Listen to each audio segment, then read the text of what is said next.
انشائیہ لاہور کا جغرافیہ. پطرس بخاری. پطرس بخاری کا اصل نام احمد شاہ بخاری تھا اور آپ 1898 عیسوی میں پیدا ہوئے اور آپ کا انتقال 1958 عیسوی میں ہوا. پطرس بخاری کا انشائیہ لاہور کا جغرافیہ ان کے مجموعے پطرس کے مضامین میں شامل ہے اور اس مجموعے کے دباچے میں آپ کہتے ہیں: اگر یہ کتاب آپ کو کسی نے مفت بھیجی ہے تو مجھ پر احسان کیا ہے، اگر آپ نے کہیں سے چرائی ہے تو میں آپ کے ذوق کی داد دیتا ہوں، اپنے پیسوں سے خریدی ہے تو مجھے آپ سے ہمدردی ہے. اب بہتر یہی ہے کہ آپ اس کتاب کو اچھا سمجھ کر اپنی حماقت کو حق بجانب ثابت کریں. پطرس بخاری. لاہور کا جغرافیہ. تمہید کے طور پر صرف اتنا عرض کرنا چاہتا ہوں کہ لاہور کو دریافت ہوئے اب بہت عرصہ گزر چکا ہے، اس لیے دلائل و براہین سے اس کے وجود کو ثابت کرنے کی ضرورت نہیں. یہ کہنے کی بھی اب ضرورت نہیں کہ کرے کو دائیں سے بائیں گھمائیے، حتیٰ کہ ہندوستان کا ملک آپ کے سامنے آ کر ٹھہر جائے، پھر فلاں البلد اور فلاں ارض البلد کے مقام انقطاع پر لاہور کا نام تلاش کیجیے. جہاں یہ نام کرے پر مرقوم ہو وہی لاہور کا محل وقوع ہے. اس ساری تحقیقات کو مختصر مگر جامع الفاظ میں بزرگ یوں بیان کرتے ہیں کہ لاہور لاہور ہی ہے. اگر اس پتے سے آپ کو لاہور نہیں مل سکتا تو آپ کی تعلیم ناقص اور آپ کی ذہانت فاتر ہے. محل وقوع. ایک دو غلط فہمیاں البتہ ضرور رفع کرنا چاہتا ہوں. لاہور پنجاب میں واقع ہے، لیکن پنجاب اب پنج آب نہیں رہا. اس 5 دریاؤں کی سرزمین میں اب صرف 4.5 دریا بہتے ہیں اور جو نصف دریا ہے وہ تو اب بہنے کے قابل بھی نہیں رہا. اسی کو اصطلاح میں راوی ضعیف کہتے ہیں. ملنے کا پتہ یہ ہے کہ شہر کے قریب 2 پل بنے ہیں، ان کے نیچے ریت میں یہ دریا لیٹا رہتا ہے. بہنے کا شغل عرصے سے بند ہے، اس لیے اب یہ بتانا بھی مشکل ہے کہ شہر دریا کے دائیں کنارے پر واقع ہے یا بائیں کنارے پر. لاہور تک پہنچنے کے کئی راستے ہیں، لیکن 2 ان میں سے بہت مشہور ہیں. ایک پشاور سے آتا ہے اور دوسرا دہلی سے. وسط ایشیا کے حملہ آور پشاور کے راستے اور یوپی کے حملہ آور دہلی کے راستے وارد ہوتے ہیں. اول الذکر اہل سیف کہلاتے ہیں اور غزنوی یا غوری تخلص کرتے ہیں. مؤخر الذکر اہل زبان کہلاتے ہیں، یہ بھی تخلص کرتے ہیں اور اس میں ید تولا رکھتے ہیں. حدود اربع. کہتے ہیں کہ کسی زمانے میں لاہور کا حدود اربع بھی ہوا کرتا تھا، لیکن طلبہ کی سہولت کے لیے میونسپلٹی نے اسے منسوخ کر دیا ہے. اب لاہور کے چاروں طرف بھی لاہور ہی واقع ہے اور روز بروز واقع تر ہو رہا ہے. ماہرین کا اندازہ ہے کہ 10-20 سال کے اندر لاہور ایک صوبے کا نام ہوگا جس کا دارالخلافہ پنجاب ہوگا. یوں سمجھیے کہ لاہور ایک جسم ہے جس کے ہر حصے پر ورم نمودار ہو رہا ہے، لیکن ہر ورم مواد فاسد سے بھرا ہے. گویا یہ توسیع عارضہ ہے جو اس کے جسم کو لاحق ہے. آب و ہوا. لاہور کی آب و ہوا کے متعلق جس طرح کی روایات مشہور ہیں جو تقریباً سب کی سب غلط ہیں. حقیقت یہ ہے کہ لاہور کے باشندوں نے حال ہی میں یہ خواہش ظاہر کی ہے کہ اور شہروں کی طرح ہمیں بھی آب و ہوا دی جائے. میونسپلٹی بڑی بحث و تمحیص کے بعد اس نتیجے پر پہنچی ہے کہ اس ترقی کے دور میں جبکہ دنیا میں کئی ممالک کو ہوم رول مل رہا ہے اور لوگوں میں بیداری کے آثار پیدا ہو رہے ہیں، اہل لاہور کی یہ خواہش ناجائز نہیں بلکہ ہمدردانہ غور و خوض کی مستحق ہے. لیکن بدقسمتی سے کمیٹی کے پاس ہوا کی قلت تھی، اس لیے لوگوں کو ہدایت کی گئی کہ مفاد عامہ کی پیش نظر اہل شہر ہوا کا بھیجا استعمال نہ کریں بلکہ جہاں تک ہو سکے کفایت شعاری سے کام لیں. چنانچہ اب لاہور میں عام ضرورت کے لیے ہوا کے بجائے گرد اور خاص حالات میں دھواں استعمال کیا جاتا ہے. کمیٹی نے جا بجا دھوئیں اور گرد کے مہیا کرنے کے لیے مرکز کھول دیے ہیں جہاں یہ مرکبات مفت تقسیم کیے جاتے ہیں. امید کی جاتی ہے کہ اس سے نہایت تسلی بخش نتائج برآمد ہوں گے. بہم رسانی آپ کے لیے ایک سکیم عرصے سے کمیٹی کے زیر غور ہے۔ یہ سکیم نظام سکے کے وقت سے چلی آ رہی ہے، لیکن مصیبت یہ ہے کہ نظام سکے کے اپنے ہاتھ کے لکھے ہوئے اہم مسودات بعض تو تلف ہو چکے ہیں، اور جو باقی ہیں ان کے پڑھنے میں بہت دقت پیش آ رہی ہے۔ اس لیے ممکن ہے تحقیق و تدقیق میں چند سال اور لگ جائیں۔ عارضی طور پر پانی کا یہ انتظام کیا گیا ہے کہ فی الحال بارش کے پانی کو حد الوسع شہر سے باہر نکلنے نہیں دیتے۔ اس میں کمیٹی کو بہت کامیابی حاصل ہوئی ہے۔ امید کی جاتی ہے کہ تھوڑے ہی عرصے میں ہر محلے کا اپنا ایک دریا ہوگا جس میں رفتہ رفتہ مچھلیاں پیدا ہوں گی، اور ہر مچھلی کے پیٹ میں کمیٹی کی ایک انگوٹھی ہوگی جو رائے دہندگی کے موقع پر ہر رائے دہندہ پہن کر آئے گا۔ نظام سکے کے مسودات سے اس قدر ضرور ثابت ہوا ہے کہ پانی پہنچانے کے لیے نل ضروری ہے، چنانچہ کمیٹی نے کروڑوں روپے خرچ کر کے جا بجا نل لگوا دیے ہیں۔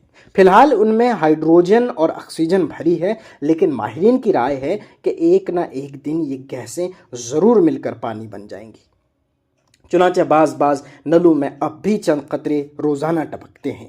اہل شہر کو ہدایت کی گئی ہے کہ اپنے اپنے گھڑے نلوں کے نیچے رکھ چھوڑیں تاکہ عین وقت پر تاخیر کی وجہ سے کسی کی دل شکنی نہ ہو۔ شہر کے لوگ اس پر بہت خوشیاں منا رہے ہیں۔ ذرائع آمد و رفت: جو سیاح لاہور تشریف لانے کا ارادہ رکھتے ہوں ان کو یہاں کے ذرائع آمد و رفت کے متعلق چند ضروری باتیں ذہن نشین کر لینی چاہیے تاکہ وہ یہاں کی سیاحت سے کما حقہ اثر پذیر ہو سکے۔ جو سڑک بل کھاتی ہوئی لاہور کے بازاروں میں سے گزرتی ہے، تاریخی اعتبار سے بہت اہم ہے۔ یہ وہی سڑک ہے جسے شیر شاہ سوری نے بنوایا تھا۔ یہ آثار قدیمہ میں شمار ہوتی ہے اور بے حد احترام کی نظروں سے دیکھی جاتی ہے۔ چنانچہ اس میں کسی قسم کا رد و بدل گوارا نہیں کیا جاتا۔ وہ قدیم تاریخی گڑھے اور خندقیں جوں کی توں موجود ہیں جنہوں نے کئی سلطنتوں کے تختے الٹ دیے تھے۔ آج کل بھی کئی لوگوں کے تختے یہاں الٹتے ہیں اور عظمت رفتہ کی یاد دلا کر انسان کو عبرت سکھاتے ہیں۔ بعض لوگ زیادہ عبرت پکڑنے کے لیے ان تختوں کے نیچے کئی دو ایک پہیے لگا لیتے ہیں اور سامنے دو ہک لگا کر ان میں ایک گھوڑا ٹانک دیتے ہیں۔ اصطلاح میں اس کو تانگا کہتے ہیں۔ شوقین لوگ اس تختہ پر موم جامہ منڈ لیتے ہیں تاکہ پھسلنے میں سہولت ہو اور بہت عبرت پکڑی جائے۔ اصلی اور خالص گھوڑے لاہور میں خوراک کے کام آتے ہیں۔ قصابوں کی دکانوں پر انہی کا گوشت بکتا ہے اور زین کس کر کھایا جاتا ہے۔ ٹانگوں میں ان کے بجائے بناسپتی گھوڑے استعمال کیے جاتے ہیں۔ بناسپتی گھوڑا شکل و صورت میں دمدار تارے سے ملتا ہے کیونکہ اس گھوڑے کی ساخت میں دم زیادہ اور گھوڑا کم پایا جاتا ہے۔ حرکت کرتے وقت اپنی دم کو دبا لیتا ہے اور اس ضبط نفس سے اپنی رفتار میں ایک سنجیدہ اعتدال پیدا کرتا ہے تاکہ سڑک کا ہر تاریخی گھڑا اور تانگے کا ہر ہچکولہ اپنے نقش آپ پر ثبت کرتا جائے اور آپ کا ہر ایک مسام لطف اندوز ہو سکے۔ قابل دید مقامات: لاہور میں قابل دید مقامات مشکل سے ملتے ہیں۔ اس کی وجہ یہ ہے کہ لاہور میں ہر عمارت کی بیرونی دیواریں دھاری بنائی جاتی ہیں۔ پہلے اینٹوں اور چونے سے دیوار کھڑی کرتے ہیں اور پھر اس پر اشتہاروں کا پلستر کر دیا جاتا ہے جو بعد میں رفتہ رفتہ بڑھتا جاتا ہے۔ شروع میں چھوٹے سائز کے مبہم اور غیر معروف اشتہارات چپکائے جاتے ہیں، مثلا اہل لاہور کو مجدہ یا اچھا اور سستا مال۔ اس کے بعد ان اشتہاروں کی باری آتی ہے جن کے مخاطب اہل علم اور سخن فہم لوگ ہوتے ہیں، مثلا گریجویٹ درزی ہاؤس یا اسٹوڈنٹوں کے لیے نادر موقع، یا کہتی ہے ہم کو کھل کے خدا غائبہ نہ کیا۔ رفتہ رفتہ گھر کی چار دیواریں ایک مکمل ڈائریکٹری کی صورت اختیار کر لیتی ہے۔ دروازے کے اوپر بوٹ پالش کا اشتہار ہے، دائیں طرف تازہ مکھن ملنے کا پتہ مندرج ہے، بائیں طرف حافظے کی گولیوں کا بیان ہے۔ اس کھڑکی کے اوپر انجمن خدام ملت کے جلسے کا پروگرام چسپاں ہے۔ اس کھڑکی پر کسی مشہور لیڈر کے خانگی حالات بالواضحات بیان کر دیے گئے ہیں۔ اکبی دروازے پر سرکس کے تمام جانوروں کی فہرست ہے اور استبل کے دروازے پر مس نغمہ جان کی تصویر اور ان کے قلم کے محاسن گائے رکھے ہیں۔ یہ اشتہارات بڑی سرعت سے بدلتے رہتے ہیں اور ہر نیا مجدہ اور ہر نئی دریافت یا ایجاد یا انقلاب عظیم کی ابتلاء چشم زدن میں ہر ساکن چیز پر لیپ دی جاتی ہے۔ اس لیے عمارتوں کی ظاہری صورت ہر لمحہ بدلتی رہتی ہے اور ان کے پہچاننے میں خود شہر کے لوگوں کو بہت دقت پیش آتی ہے۔ لیکن جب سے لاہور میں دستور رائج ہوا ہے کہ بعض اشتہاری کلمات پختہ سیاہی سے خود دیوار پر نقش کر دیے جاتے ہیں، یہ دقت بہت حد تک رفع ہو گئی ہے۔ ان دائمی اشتہاروں کی بدولت اب یہ خدشہ نہیں رہا کہ کوئی شخص اپنا یا اپنے کسی دوست کا مکان صرف اس لیے بھول جائے کہ پچھلی مرتبہ وہاں 4 پائیوں کا اشتہار لگا تھا اور لوٹنے تک وہاں اہلیان لاہور کو تازہ اور سستے جوتوں کا مجدہ سنایا جا رہا ہے۔ چنانچہ اب وثوق سے کہا جا سکتا ہے کہ جہاں بحروف جلی محمد علی دندان ساز لکھا ہے وہ اخبار انقلاب کا دفتر ہے، جہاں بجلی پانی بھاپ کا بڑا اسپتال لکھا ہے وہاں ڈاکٹر اقبال رہتے ہیں۔ خالص گھی کی مٹھائی امتیاز علی صاحب تاج کا مکان ہے، کرشنا بیوٹی کریم شالامار باغ کو اور کھانسی کا مجرب نسخہ جہانگیر کے مقبرے کو جاتا ہے۔ صنعت و حرفت۔ اشتہاروں کے علاوہ لاہور کی سب سے بڑی صنعت رسالہ بازی اور سب سے بڑی حرفت انجمن سازی ہے۔ ہر رسالے کا ہر نمبر عموماً خاص نمبر ہوتا ہے اور عام نمبر صرف خاص موقع پر شائع کیے جاتے ہیں۔ عام نمبر میں صرف ایڈیٹر کی تصویر اور خاص نمبروں میں مس سلوچنا اور مس کجن کی تصاویر بھی دی جاتی ہیں۔ اس سے ادب کو بہت فروغ نصیب ہوتا ہے اور فن تنقید ترقی کرتا ہے۔ لاہور کے ہر مربع انچ میں ایک انجمن موجود ہے۔ پریزیڈنٹ البتہ تھوڑے ہیں، اس لیے فی الحال صرف 2-3 اصحاب ہی یہ اہم فرض ادا کر رہے ہیں، کیونکہ ان انجمنوں کے اغراض و مقاصد مختلف ہیں۔ اس لیے بسا اوقات ایک ہی صدر صبح کسی مذہبی کانفرنس کا افتتاح کرتا ہے، سپہر کو کسی سنیما کے انجمن میں مس نغمہ جان کا تعارف کراتا ہے اور شام کو کسی کرکٹ ٹیم کے ڈنر میں شامل ہوتا ہے۔ اس سے ان کا مجمع نظر وسیع رہتا ہے۔ تقریر عام طور پر ایسی ہوتی ہے جو تینوں موقعوں پر کام آ سکتی ہے، چنانچہ سامعین کو بہت سہولت رہتی ہے۔ پیداوار۔ لاہور کی سب سے مشہور پیداوار یہاں کے طلباء ہیں جو بہت کثرت سے پائے جاتے ہیں اور ہزاروں کی تعداد میں تصاویر کو بھیجے جاتے ہیں۔ فصل شروع سرما میں بوئی جاتی ہے اور عموماً اواخر بہار میں پک کر تیار ہو جاتی ہے۔ طلباء کی کئی قسمیں ہیں جن میں سے چند مشہور ہیں۔ قسم اول جمالی کہلاتی ہے۔